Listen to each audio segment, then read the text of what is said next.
Job chapitre 1. Job dans l'adversité. Il y avait dans le pays d'Ud un homme qui s'appelait Job. Et cet homme était intègre et droit.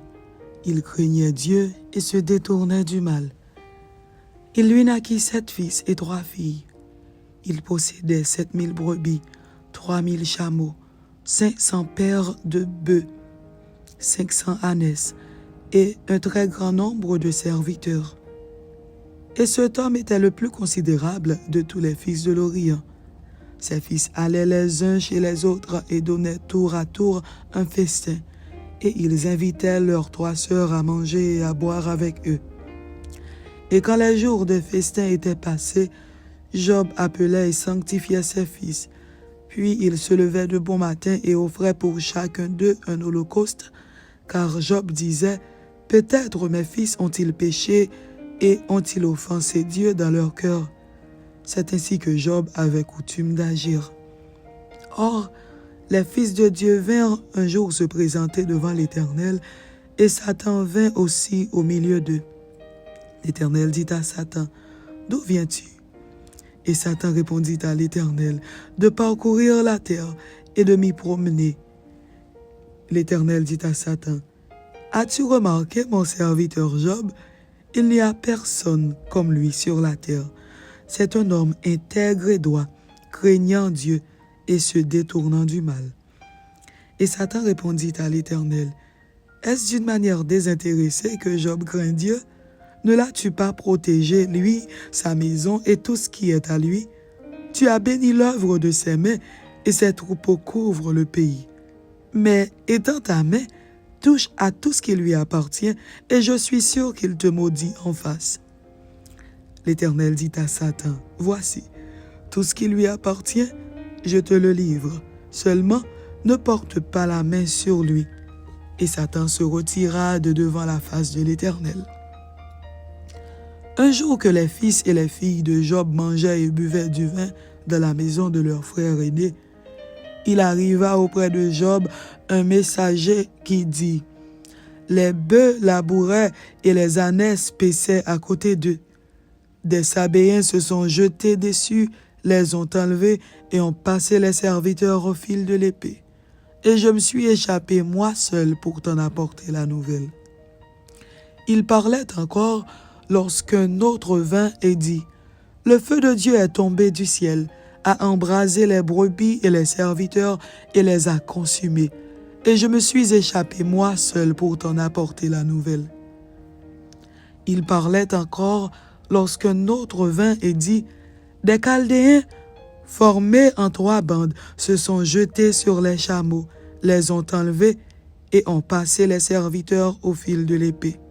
Et je me suis échappé moi seul pour t'en apporter la nouvelle. » Il parlait encore lorsqu'un autre vint et dit: « Tes fils et tes filles mangeaient et buvaient du vin dans la maison de leur frère aîné.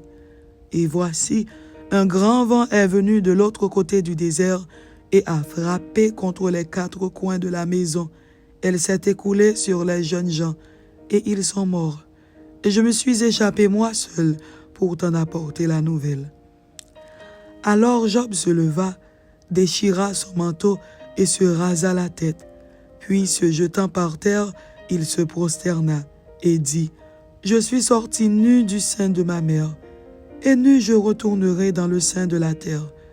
L'Éternel a donné, et l'Éternel a ôté. Que le nom de l'Éternel soit béni. » En tout cela, Job ne pécha point et n'attribua rien d'injuste à Dieu.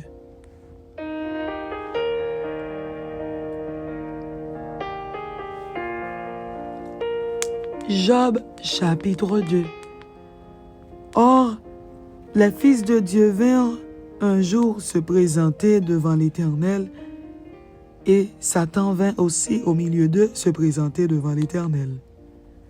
L'Éternel dit à Satan: « D'où viens-tu? » Et Satan répondit à l'Éternel: « De parcourir la terre et de m'y promener. » L'Éternel dit à Satan: « As-tu remarqué mon serviteur Job?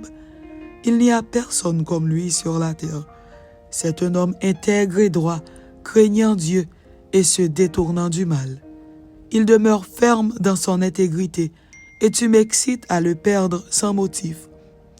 Et Satan répondit à l'Éternel, peau pour peau. Tout ce que possède un homme, il le donne pour sa vie. Mais étant ta main, touche à ses os et à sa chair, et je suis sûr qu'il te maudit en face. L'Éternel dit à Satan, voici, je te le livre. Seulement, épargne sa vie. Et Satan se retira de devant la face de l'Éternel. Puis il frappa Job d'un ulcère malin, depuis la plante du pied jusqu'au sommet de la tête. Et Job prit un tesson pour se gratter et s'assit sur la cendre. Sa femme lui dit, « Tu demeures ferme dans ton intégrité. Maudis Dieu et meurs. » Mais Job lui répondit, « Tu parles comme une femme insensée. Quoi? Nous recevons de Dieu le bien et nous ne recevrions pas aussi le mal? » En tout cela, Job ne pécha point par ses lèvres. Visite de 3 amis. 3 amis de Job, Eliphaz de Théman, Bildad de Chouach et Tsophar de Naama, apprirent tous les malheurs qui lui étaient arrivés. Ils se concertèrent et partirent de chez eux pour aller le plaindre et le consoler. Ayant de loin porté les regards sur lui, ils ne le reconnurent pas, et ils élevèrent la voix et pleurèrent. Ils déchirèrent leurs manteaux, et ils jetèrent de la poussière en l'air au-dessus de leur tête. Et ils se tinrent assis à terre auprès de lui 7 jours et 7 nuits, sans lui dire une parole, car ils voyaient combien sa douleur était grande. Amen. C'était Job chapitre 1 et Job chapitre 2. Que Dieu vous bénisse. Amen.